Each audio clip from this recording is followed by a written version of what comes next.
Hi, இன்னைக்கு சூப்பரான ஒரு நெல்லிக்காய் பிக்கல் தாங்க பார்க்க போகிறோம். செஞ்ச உடனேயே தயிர் சாப்பாடு போட்டு சாப்பிட தூண்டும். அந்த அளவுக்கு டேஸ்ட்டு சூப்பராக இருக்குங்க. பார்க்குறதுக்கும் செமையாக இருக்குங்க. 1/2 கிலோ நெல்லிக்காயை கழுவிட்டு தொடச்சிட்டு இந்த மாதிரி பாயில் பண்ணி எடுத்துட்டு திரும்ப அதையும் நான் ஒரு பிளேட்டில் அப்படியே அந்த தண்ணியெல்லாம் எவாப்ரேட் ஆகட்டும்னு வச்சுருக்கேன். இப்போ 1 டேபிள் ஸ்பூன் மிளகாத்தூள் எடுத்துக்கலாம். 1/2 டீஸ்பூன் கரும்பு சக்கரை, 1/2 டீஸ்பூன் நம்ம ஊறுகாய் பிக்கிள் பவுடர், கடுகும் வெந்தயமாக அரைச்சது அதை வச்சுருக்கேன். பெருங்காயத்தூள், உப்பு. இந்த நெல்லிக்காய் நல்லா பெருசாக இருக்கிறதுனால நான் இந்த மாதிரி குட்டி குட்டி பீசஸா போட்டுட்டேங்க. ஒரு 2 நெல்லிக்காயை மட்டும் நம்ம லைட்டா மசிச்சுட்டு எடுத்து வச்சுக்கலாம். என்கிட்ட ஆர்டர் பண்றவங்கள அந்த மசாலாவோட இருக்கும்போது நல்லா இருக்குன்னு சொல்லுவாங்க.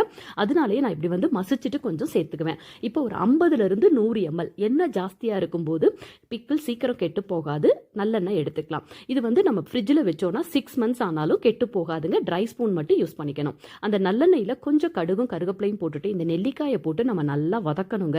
வதக்குறதுல தாங்க இந்த ஊறுகாய் ரொம்ப நாள் கெட்டு போகாம இருக்கும். அந்த தண்ணி பசை நொற அடங்குற அளவுக்கு நல்லா வதக்கிட்டு நம்ம அந்த மசிச்சு வச்சிருந்ததையும் இடையில சேர்த்துக்கலாம். எல்லாமே நல்லா வதக்கினதுக்கு அப்புறம் நம்ம மிளகாத்தூள், உப்பு சேர்த்துக்கிறோம். உப்பு எப்பவுமே நெல்லிக்காய் ஊறுகாய்க்கு கொஞ்சம் தூக்கலாவே போடலாம். நல்லா அந்த துவர்ப்பு இதுக்கு எடுத்துக்கும்.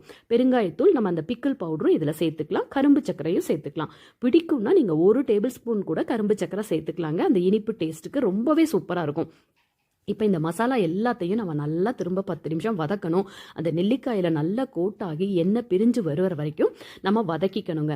வதக்குறது தான் மெயினுங்க. அதை ஞாபகம் வச்சுக்கோங்க. இப்போ நம்ம அந்த அடுப்பில் இருந்து இறக்கி வச்சதுக்கப்புறம் ஒரு 1/4 லெமன் புளியிரும். ஏற்கனவே நெல்லிக்காய் புளிக்கும், இதில் லெமனுமானு யோசிக்காதீங்க. ப்ரிசர்வேட்டிவாகவும் இருக்கும். ப்ளஸ் அந்த புளிப்பு, காரம், உவர்ப்பு, இனிப்பு எல்லாம் சேரும்போது அட்டகாசமாக இருக்குங்க இந்த ஊறுகாய். கண்டிப்பாக இதே மெத்தடில் ஒரு தடவை செஞ்சு பாருங்கள். உங்களுக்கு ரொம்ப பிடிக்கும். பிடிச்சதுன்னா உங்கள் ஃப்ரெண்ட்ஸ்க்கும் இதை ஷேர் பண்ணுங்கள். இந்த சேனலையும் சப்ஸ்கிரைப் பண்ணிடுங்க. தேங்க்யூ.